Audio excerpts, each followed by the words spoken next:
David, welcome once more to WizeFactor Chat. I am so happy that you made a time and some space in your day to meet and chat with me.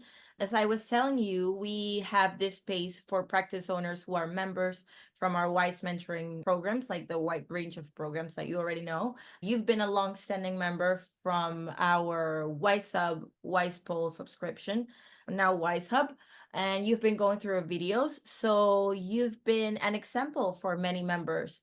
And we wanted to hear what made Wize interesting in the first look. So I wanted to go through some questions and see how it's been from ever since then to what's that become and how that's helped you now. So let's go from the beginning. When did asset accounting start? Which year? What brought it to Yeah. life? Back in 2005, had been working in an accounting firm. I came to accounting very late in life. I did my degree when I was 40, and then I did my CPA. And as soon as I'd finished my CPA, I wanted to be self-employed. That was the whole reason for becoming an accountant in the first place, was I wanted to be in small business and be my own boss, all that stuff. So I started out from home in just the spare bedroom with a computer and internet connection. I did a letterbox delivery drop with pamphlets saying, "Hey, I'm your local accountant. Give me a call on this number if you need any help." And I walked around the suburb for 1 hour. And when I got back, my first client had left me a message on my phone. And the Wow. phone hasn't stopped ringing since. So I don't know What? how many years that is. What is it? Nearly, 2005, 2015, getting up to, 19 years ago. So that's how it all started. I got a business partner. We moved into business premises, and then we just grew the business. And so that was all pretty easy, really. And then we sort of stalled. We had about 4 or 5 years. We had probably four accountants working for us, and our revenue got to about 700,000, and it stayed around that level for a couple of years. And we were quite happy with that. We were doing all right because we had a pretty lean sort of group. We only had one admin person, no bookkeepers or anything like that, just accountants. And then one accountant left unexpectedly, and we had to jump in and take over her work. And I found out that she had about 30 BASs that needed to be lodged at the end of that month. And I had no idea that our accountants were doing BASs for our clients. It wasn't in the engagement. We hadn't talked about it. We weren't charging it correctly. And so I asked all the other accountants what they were doing. And we were lodging about 60 BAS. I said, well, this is ridiculous. You're accountants. We shouldn't be doing this, and I'm not charging people for it. So that was sort of my first awakening that we needed to split up our tasks and look at our staffing. So we hired a bookkeeper, took all of that bookkeeping and BAS work away from the accountants, and our revenue jumped by $100,000 in the next year, Wow. because not only were we charging correctly for all of these clients who were using us as bookkeepers, but it also freed up the accountants so they could do their work. So I'd sort of already had this awakening, and then I saw some Wize mentoring emails, and I thought that sounds interesting. And as soon as I, started to read what the message about a narrow and deep team, it just made a huge amount of sense to me, because that's what I had just discovered, that I had the wrong people doing the wrong work. It wasn't getting charged correctly. And I thought, wow, I know that this works. It just made so much sense. And so I joined up to Wize Mentoring and started working my way through the vault. Oh, that's awesome. I love to hear that. Your journey is impressive because something that's very curious, it's a fun fact that many of the people I get to interview tell me it was the deep and narrow team structure that brought them in. It was the thing that changed their mind. Like they were noticing that their staff structure wasn't going the right way and wasn't as scalable mainly. Hmm. So in terms of that, you joined Wize. Which year was this? Like around a year ago? Oh, it must be, no, it'd be 2, maybe even 3 years ago. Wow. Yeah, Yeah, you're so still on. early 2000, early 2020, I reckon. So ever since you started to now, do you feel like there was a certain mindset shift as you work your way through the learnings, leadership, culture, anything that resonated with you, but something that was a little hard to get at first, and then you gave in and you said, this is probably the way. Yeah. So the big penny that dropped for me was I wanted to hire people who could do what I was doing. And Mm, they said, well, you're trying to find a super person. You're trying to find someone who's great with clients, someone who's technically very accurate, someone technically that's very fast, all of these skills. And I'm trying to find a person who could do that. And I look back at my recruitment and stuff, and I've been fairly ruthless with people. I would, if someone wasn't performing, I would sack them. And looking back, once I realized the roles, I thought, oh my goodness, that person was the best finder ever. They were so good at talking to people. They'd come from a corporate background and they could talk the big talk and was really good at that. I sacked them because their technical skills weren't good enough. mm. And the accountant who left unexpectedly, she was the best grinder that I've ever seen. She could smash through the work. But I was saying to her, you need to slow down. You need to be more accurate. You need to talk to the clients. And I realized, there was I had a finder and I sacked her because she wasn't a grinder. There was a grinder and I sacked them because she wasn't a minder. So it just made so much sense. And it has made recruitment so easy for me now. So now I can go out, I recruit a bookkeeper, or I recruit grinders, and I'm looking still for minders and finders. So that was just, realizing that and using people's skills at what they're good at, the penny just kept dropping. Wow, that's a huge insight because it's actually, as we speak with more and more practice owners, recruitment is a huge issue at this time. I think all over the world, you know that we work with Australian firms mostly, but also with firms all over the world, United States, Canada, New Zealand people as well.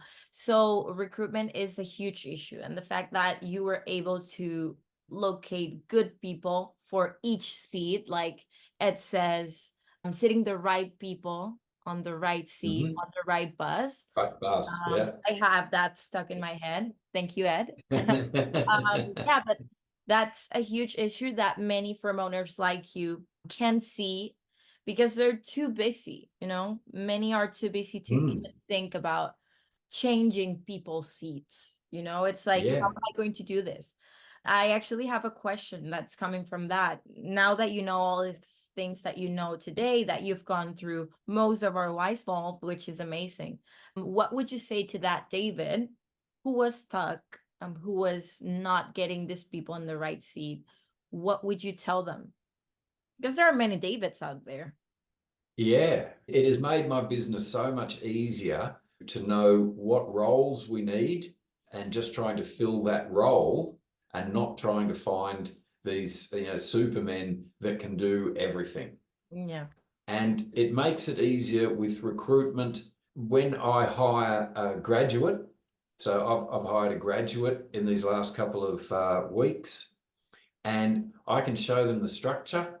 And I say that through this structure, you can see what your career progression is. And wherever you're at on this ladder, you're going to have someone above you that's going to be mentoring you.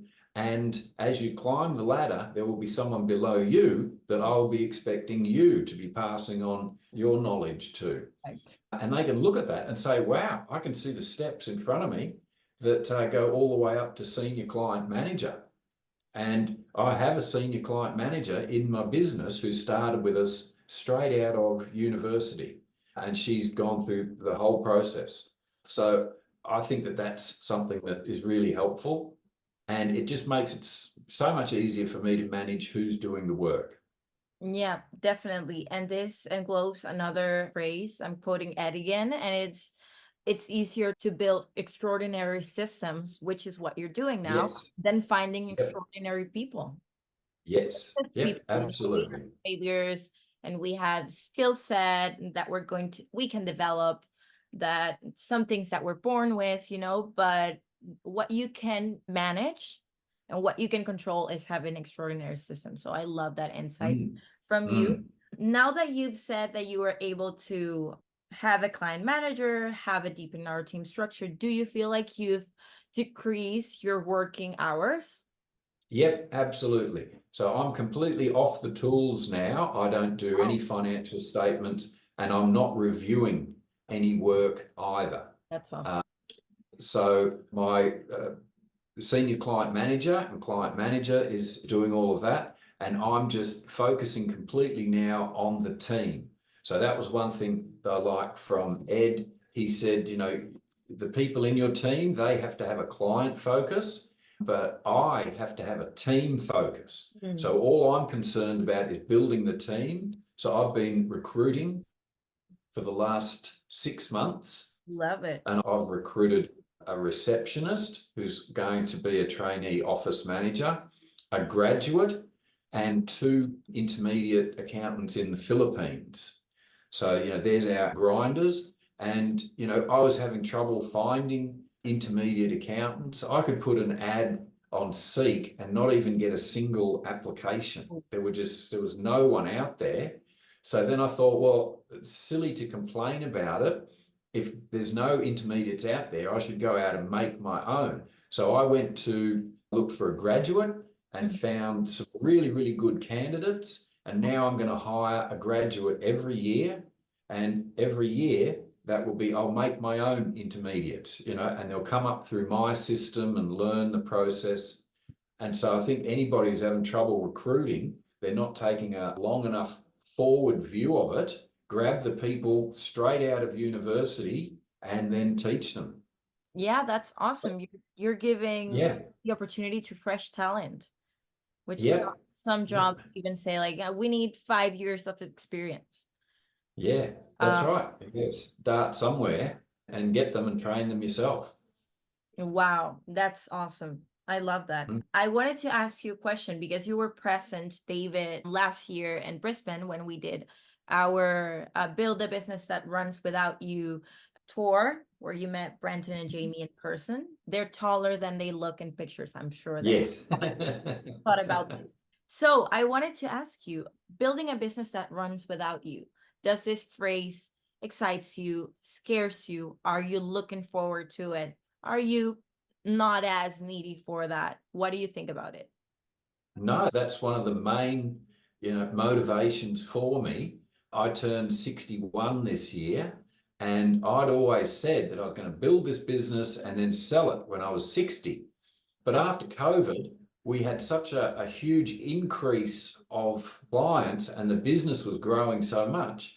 I thought this would be crazy to sell this business now, especially when I'm sort of getting a handle on how I can make it run even more efficiently and better. And so it would be much better for me, rather than retiring, is just to build the business so that I can step back. So my aim is that I'll still be involved in the business. My job is mainly as a finder. So I'm going to be talking to all new clients and getting them on board. And then I take them through the whole induction process and then I hand them over to their client manager. I introduce them to the client manager and that's where the work happens. Now I can do that work from anywhere.